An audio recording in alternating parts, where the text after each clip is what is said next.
연일 이제 김 여사 관련한 녹취록이 이제 여러 언론사의 단독 보도로 나오는데 어제는 이제 김 여사가 이제 개혁신당의 허은하 대표와 지난 7월에 한 통화를 좀 하면서 여러 가지 소회를 좀 밝혔다. 물론 이제 시부상을 당한 허 대표를 위로하는 차원이었다고 하는데 여러 가지 꽤 긴 시간의 통화가 있었다고 하는데 서운한 마음이 그렇게 많이 좀 전달됐다고 보십니까?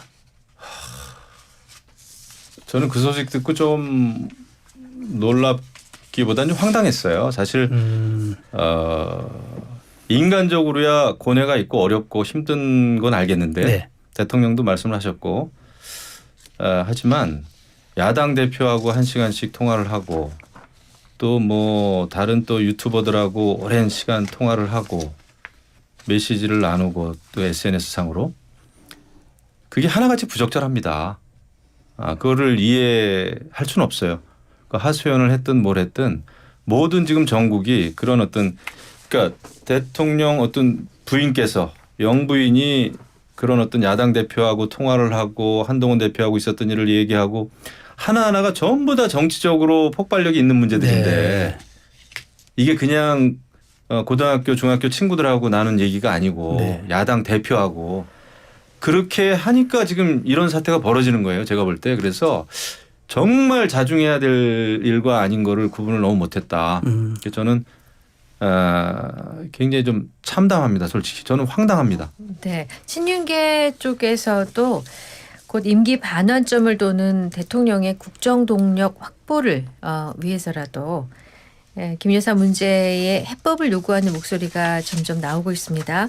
당장 오늘 국민의힘 추경호 원내대표는 국민의힘 중진 의원들과 비공개 간담회를 가집니다. 이 자리에서 김 여사 문제 해법 등도 논의될 것으로 알려졌는데 들으신 거 있으신가요? 저는 특별히 들은 거는 없어요. 그런데 이제 전반적인 분위기는 이게 한동훈 대표도 얘기를 했지만은 지금 그 윤석열 정부 출범하고 나서 문재인 정부 때 여러 가지 엉망으로 만들었던 여러 가지 대외 관계나 뭐 에너지 문제라든지 이런 거를 그래도 방향을 잘 잡아가지고 상당히 궤도에 올려놨단 말이에요. 이렇게 했던 성과마저도 지금 너무 눈에 안 띄잖아요. 지금 김건희 여사 여러 가지 네. 문제 때문에. 그래서 중진 의원들도 그렇고 친윤계 의원들도 그렇고 답답할 거예요. 네. 그래서 아마 모이는 것 같은데 이제 빨리빨리 해답을 만들어야 되죠. 여기서 더 이상 이제 우리가 추상적으로 가면 안 되고, 정말 양비론으로 가면 안 되고 이제 민심이 어디 있느냐 네. 여기에 딱 초점을 맞춰가지고 할 수 있는 걸 빨리 해내야 됩니다. 지금 시간이 많지 않아요. 네. 자, 근데 여당에서는 이렇게 지금 뭐 특별감찰관 추천을 놓고 뭐 대립도 하기도 하고 그다음에 의견이 나오기도 하고 뭐 친윤계에서 지금 이렇게 문제 해법을 요구하는 목소리도 내곤 하는 와중에. 민주당은 특감은 뭐 아주 관심이 전혀 없는 것 같아요. 그리고 이제 특감은 됐고 특검해야 된다고 하는데 사실 그러면서 이제 여당을 배제한 상설특검 추진을 본격화하는 차원에서 국회 규칙도 개정하고 네. 이렇게 좀 너무 센 드라이브 거시는 것 아닌가요? 그러니까 특별감찰관은 아시다시피 이제 과거에 있었던 잘못에 대해서 진상을 규명하고 뭔가 처벌할 게 있으면 처벌하는 제도가 아니라요. 네. 앞으로에 있을 일에 대한 예방책이에요. 그렇죠. 예방책 차원이 다른 겁니다. 네. 저희들이 그동안 논의해왔던 특별 검사와는 차원이 다르고 아주 방향이 다른 거라서 특검을 할 거면 저희들도 협조하겠다는 거예요. 네. 그러나 이게 지금까지 저희들이 노력해왔고 그동안 대통령이 계속 거부해왔던 특별 검사를 대체하거나 그거에 대당되는 것일 수는 없다. 이게 정확한 입장입니다. 네. 아니 근데 그렇다고 해도 김 여사 특검법을 추천권을 이제 여야가 균형 있게 좀 갖고 나중에 선택할 수 있도록 해야 되는데 이거 사실은 야당이 다 갖겠다는 건 여당이 받을 리가 만무하잖아요. 그리고 그런 측면에서 국회 규칙 개정이 조금 중립성을 위반한 것 아니냐 이런 또 얘기가 나옵니다. 일단은 그 지금까지 보면 대통령 또는 대통령의 가족이 뭔가 의혹이 생겼을 네. 때 그것에 대해서 하는 특검 중에 여당의 추천권을 배제하는 사례가 있었어요. 다 아시다시피 최순실 특검. 네네. 그 당시에 수사 대상이었던 최순실 씨의 딸인 정유라 씨가 네. 제 기억에는 네. 헌재에 이렇게 여당의 추천권을 배제하는 것 자체가 적법 절차 원리에 위배된다라고 문제제기를 했는데 네. 헌재 아무 문제 없다 그랬거든요.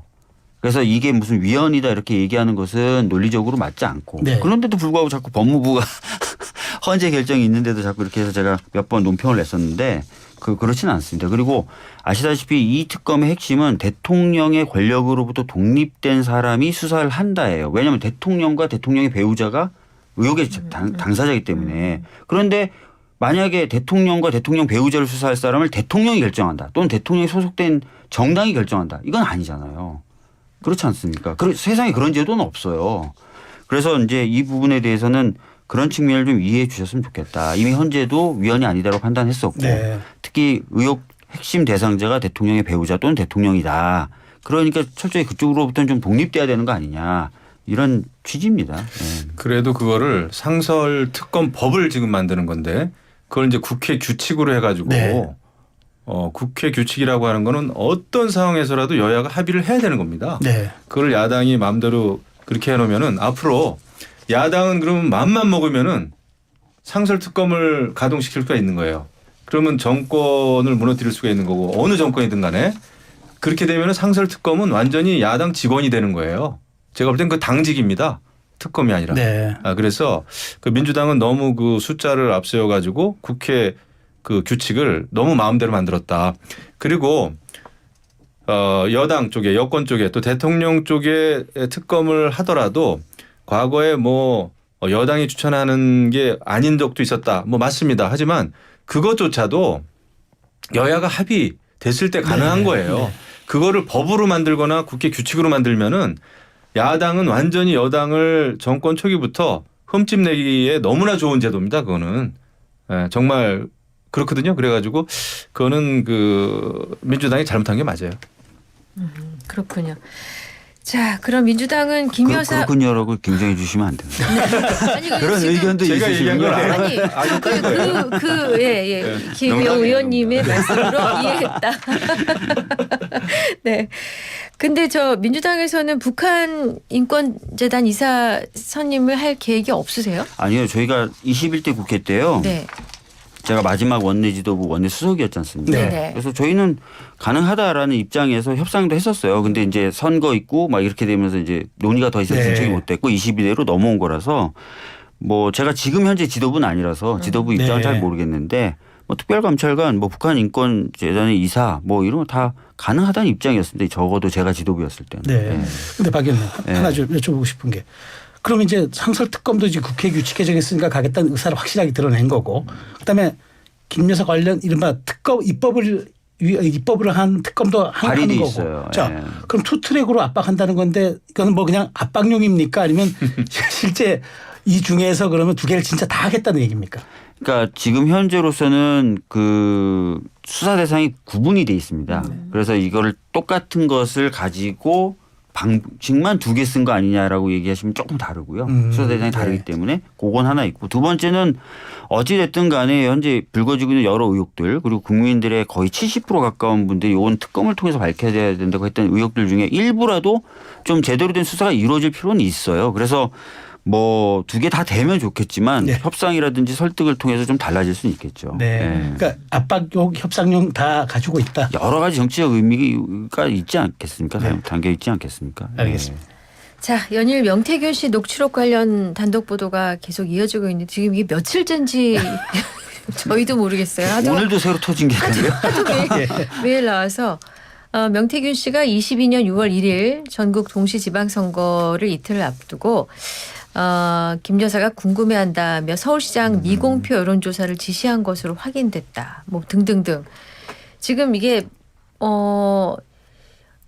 지금 이렇게 계속 터지고 있는 부분들을 어떻게 더 밝히고 어디서 종료하고 어떻게 해결해야 된다고 보십니까? 근데 지금 명태균 씨가 이제 김건희 여사를 너무 팔고 지금 네. 김건희 여사 그러니까 자기가 하는 모든 일은 김건희 여사 또 뭐 그다음에 대통령 당선시키기 위해서 한 일이고 이러는데 정말 어디까지가 허풍이고 아니고 가늠하기도 힘들 정도로 다만 정치 자금이나 여론 조작이나 이런 건 분명히 수사의 대상입니다. 그거는 그 정말 그 위법 이거 불법 이런 게 밝혀져야 되고 또 그거에 대한 이제 국회에서는 그것을 막기 위한 법안도 통과시켜야 된다라는 게 제 지론이고 무슨 공천이나 근데 네. 이런 거에 관여했다라는 의혹만 가지고 그걸 가지고 예를 들면 뭐 김건희 여사 무슨 뭐 압수수색을 들어간다든지 말이죠. 그거는 아닌 거예요. 왜냐하면 역대 모든 공천은 그러니까 누군가를 통해서 이렇게 영향력을 행사하고 뭐 그랬던 건 너무 많죠. 네. 근데 이제 공천의 위법과 불법과 합법은 판단하기가 어려워 네. 법적으로. 왜냐하면 결국은 공천관리위원회에서 결국 회의를 하고 최고위에서 도장을 찍어가지고 이제 공천이 결정되는 거거든요. 근데 여태까지의 공천 그런 걸 만약에 위법인지 불법인지 이런 걸 밝히려면은 모든 공관위원들이나 공관위원장이나 당대표, 사무총장 전부 압수수색해야 되고 국민의힘 당사 압수수색해야 되고 막 그렇습니다. 그거는 불가능인 거예요. 그 여당이든 야당이든 네. 공천과 관련해 가지고는 수사에 들어간 적이 없어요. 공천 자금이라든지 돈의 흐름이라든지 네. 뭐 대가성이 있다든지 그런 거는 수사 들어갔지만 네. 그래서 이걸 가지고도 무조건 이제 야권은 특검 가야 된다 무조건 다 그러는데 그건 아닌 것 같고 네. 그거는 국정 마비죠. 그래서 저는 정권 끝나면 특검 하세요 야당이. 근데 지금 상황에서 제가 볼 때는 쉽지 않습니다. 네. 박 의원님. 근데 지금 민주당에서는 보니까 이렇게 녹취가 쏟아져 나오니까 강희경 씨를 공익제보자로 지정을 했더라고요. 네, 그러니까 아시다시피 이제 공익신고자 보호 등에 관한 법률인가요? 정확한 제가 법명은 모르겠는데 공익신고를 할 수 있는 대상이 정당 또는 국회의원이 있어요. 네. 그래서 그쪽에서 하시면 그 법률에 따라서 일정 정도 보호가 됩니다. 네. 제가 알기로는 그렇게 알고 있거든요. 잘못 알고 있을 수도 있지만 맞을 것 같은데요. 근데 그 김태열 씨도 한다는 얘기가 또 있더라고요. 그것까지는 제가 잘 모르겠어요. 근데 이제 아까 네. 김 의원님 말씀하신 것 중에 돈이나 대가성이 있다면 뭐 수사 대상이 되지만 그렇지 않은 경우까지 수사하는 거는 아마 무리고 어려울 네, 것이다 네. 이렇게 말씀하셨어요. 진실을 밝히기가 어렵죠. 예. 정쟁만 근데 되는 거지. 지금 이제 명태균 씨 녹취록 중에 핵심적인 의혹으로 지목되고 있는 게 바로 대가성 돈이에요. 네. 그러니까 공짜로 여론조사를 23차례 했고 비용이 대략 제가 알기로 3억이 좀 넘는 네. 돈. 그 대가로 김영선 전 국회의원의 공천을 가져왔다. 이렇게 된 거고 오늘 제가 알기로 보도된 녹취록은 선물로 그 대가로 네. 김 여사가 줬다. 뭐 이런 녹취록이 나왔다는 거 아니에요? 그럼 이건 돈이고 이건 대가고 정치자금법 위반이고 이렇게 되는 거지 않습니까? 그러니까 그거는 네. 상원지검에서 하는 거죠. 돈을 댄 사람들이 있고 네. 그 돈의 흐름은 명확한 것 같아요. 네네. 뭐 예비 후보자들에게 받았던 적도 있고 그다음에 하는데. 또 선거 보조금 받아가지고 네. 그 사람들한테 또 줬고 그래서 그거는 확실히 수사 들어가는 게 맞죠. 네. 자, 안철수 의원은 독소 조항을 뺀 여당 자체 김 여사 특검안을 추진해야 한다고 오늘 한 라디오 인터뷰에서 말을 했습니다. 이미 한 대표가 대법원장 추천 김 여사 특검법을 제안한 바가 있는데 이 방안이 여당 내에서 수긍을 할까요? 안철수 의원님. 그것도 저한테 물어보세요. 여당 얘기. 근데 이제 선제적이고 이런 건 좋은데 네. 뭐 변화를 네, 네. 해야죠. 변화시켜야 되죠. 근데 저는 조금 더 이제 정치적인 차원에서의 선제적인 게 더 먼저 필요하다고 봐요. 네. 뭐 대국민 사과라든지 활동 전면 중단, 인적 쇄신, 전면적인 인적 쇄신 그런 거는 필요한데 특검을 여당이 선제적으로 발의하기는 좀 부담스럽다. 솔직히 말해서. 네. 그리고 일단 특검이 발동이 돼서 쭉 가잖아요. 그러면 특검 전국이 됩니다.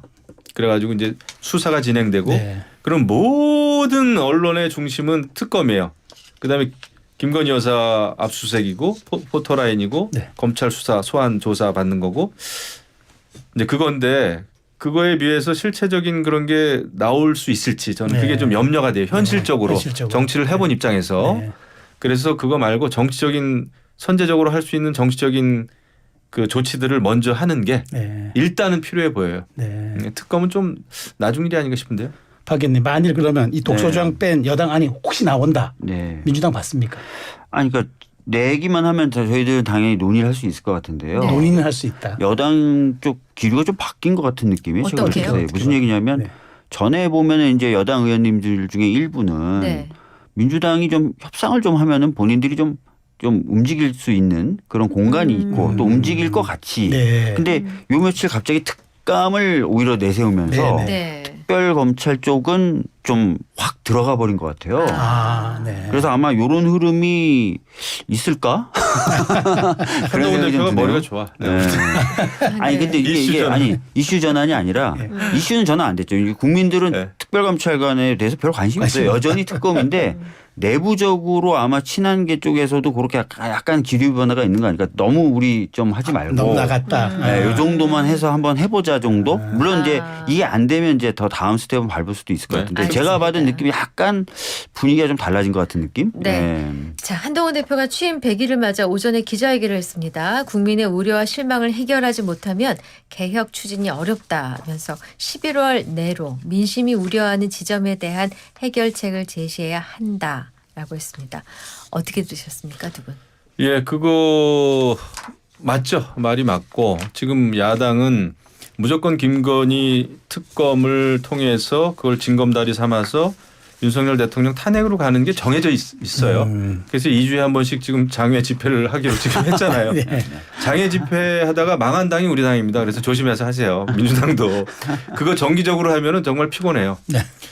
그리고 제가 볼 때는 선제적으로 이제 아무튼 한동훈 대표가 주장하는 거는 변화해야 된다는 거예요. 그거 가지고 사실 금정구청장 선거에서 이긴 겁니다. 네. 변화하라는 요구거든요. 이 유권자들 또 국민들은. 그래서 그런 거 하는 게 맞고 지금 거기에 이제 힘을 실어서 빨리 변해야 되는 거죠. 그거 안 하면 뭐 다 같이 죽는 길이다 생각을 합니다. 박 의원님, 근데 오늘 한동훈 대표의 기자회견을 쭉 보면은 변화 쇄신도 강조하고 또 수평적 당정 관계도 얘기하지만 또 통합과 말하자면 그러니까 약간 기류가 네. 어떻게 보셨어요? 조금 기류가 뭔가 다른 물이 이제 약간 찬물 더물이 약간 섞여서 나오는 것 같은데요. 네. 근데 아마 이제 내부적으로도 좀 그쪽 안쪽 내부적으로도 좀 여러 토론과 논의가 있긴 있는 것 같아요. 근데 여전히 뭔가 더 세게 가야 된다는 쪽이 있는 반면에 일단 요 정도 뭐 이렇게 얘기하는 흐름이 있는 것 같은데 제 생각에는 아마 이제 11월 초중순 좀 흐름 보면 네. 좀 판단이 서지 않을까 싶고요. 왜냐하면 이제 대통령실 반응이나 분위기도 봐야 되니까요. 근데 지금 하나만 좀 정정하거나 네. 좀 네. 반박하고 싶은 게 일 안 하면서 장애 집회만 하면은 욕을 많이 먹는데요. 주중에 열심히 일하고 주말에도 나가서 집회하면 열심히 하는구나라는 얘기 들을 수 있습니다. 근데 시민단체하고 정당은 다른 게 그겁니다. 시민단체는 계속 밖에서 촛불 들고 시위하면 되지만 그게 본업이지만 국회의원들이 그렇게 하는 건 좋지가 않아요. 그러니까요. 예전에 이제 황교안 대표 때 장애 집회 많이 하셔서 그때 얘기하시는 것 같아요. 그때는 거의 회의를 다 무산시키고 나가셨어요. 그래서 저희가 일 좀 하자. 들어와라라고 얘기했는데 저희는 주중에는 열심히 일하고 주말에는 덤으로 또 나가서 집회도 하고. 근데 그 열심히 일한다는 걸 국민들이 인정을 안 해줄 것 같습니다. 그냥 뭐 소리만 질렀지. 제가 국정감사 이렇게 보니까 소리만 질렀지 무슨 객관적으로 증거 들이대는 의원들이 별로 없어요. 마지막 하나만 짧게 여쭙겠습니다. 윤 대통령이 다음 달 10일 임기 반환점이죠. 대통령실 관계자 발로 보도된 내용 보면 제2부속실 설치 또 여사라인 정리 대신 개각을 포함한 인적 쇄신 등을 염두에 두고 있다는데 민심 수습에 도움이 될까요? 그 정도 가지고는 안 되고요. 저는 뭐 제2부속실은 이미 뭐 해도 아마 감화가 별로 없을 것 같아요. 그리고 이제 인적 쇄신 그건 필요하고요. 네. 뭐 개각보다는 아마 용산 대통령실의 인적 쇄신이 초점이 돼야 되겠죠. 그게 지금 쇄신의 출발이 아닐까 싶은데요. 네. 혹시 김 의원님께 비서실장 교체 얘기 한번 들어보셨어요? 저는 못 들어봤어요. 저한테 누가 얘기해 주겠습니까? 이거 민심 수습에 도움이 될까요, 박 의원님? 그러니까 사실은 제2부속실 특별감찰 이거는 예전부터 얘기 나오는데 안 하고 있는 거라서 지금 해봤자 이걸로 볼 수 있는 효과는 거의 없다고 보고요. 개각도 사실은 예전부터 얘기 나온 거죠. 이상민 행안부 장관, 조규원 보건복지부 장관. 너무 늦게 와서 지금 와서 하는 거라서 효과가 크지 않을 거라 생각됩니다. 알겠습니다. 오히려 다른 측면을 좀 강구하셔야죠. 네. 자, 오늘 전국대담 친구들 박주민 더불어민주당 의원, 김영우 전 국민의힘 의원 두 분과 함께했습니다. 나와주셔서 감사합니다. 잘 들었습니다. 고맙습니다.